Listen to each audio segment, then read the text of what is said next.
دوستان عزیز حاضرین گرامی، بیایید یک خرسک بزنیم بهره اهل فرهنگ و صنعت و انعکاسگران سرود و ترانه‌های دلانگیزی بلند.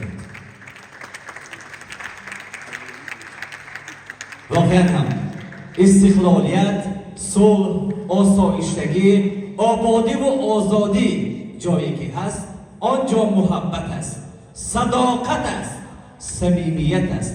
مهمتر از همه استقبال گرم است. پس یک خرسک بزنیم. غیر از آن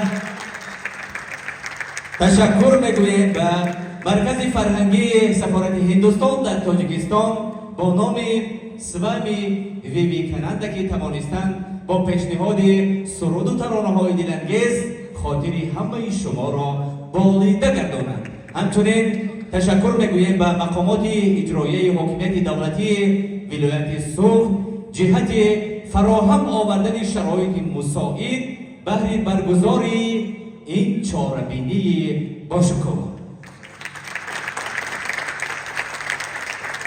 حاضرین گرامی، مهمانان عزیز، این لحظه دعوت میکنیم اهل فرهنگ را که اینجا توانستند همه شما را شاد گردانند، مخصوصا دریتی گویندا دتا معلم تبلیغ را.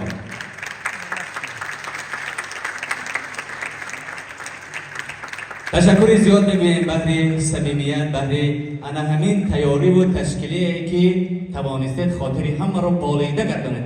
این لحظه دعوت میکنیم معاون رئیس ولایت سوخت زینوره عظیمی و سفیر فوق‌العاده و مختار جمهوری هندوستان در تاجیکستان را بهر گرفتن عکس خاطروی به صحنه.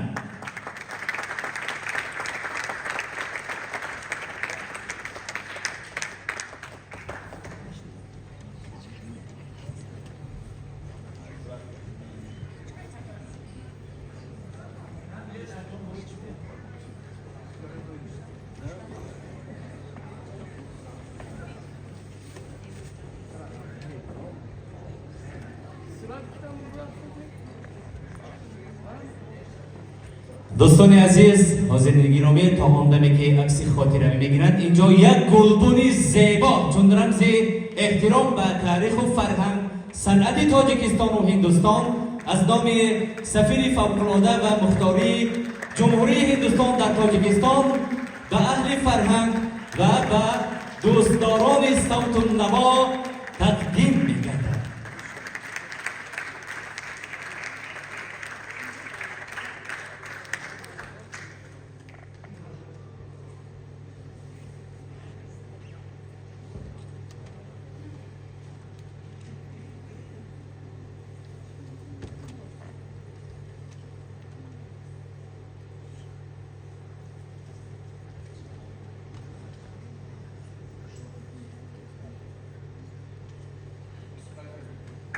بازم تشکر می‌گوییم بر همه شما دوستان، عزیزان، نزدیکان، همه مهمانان، نمایندگان از شهر خوجند، از ولایت سوخت، از سفارت هندوستان.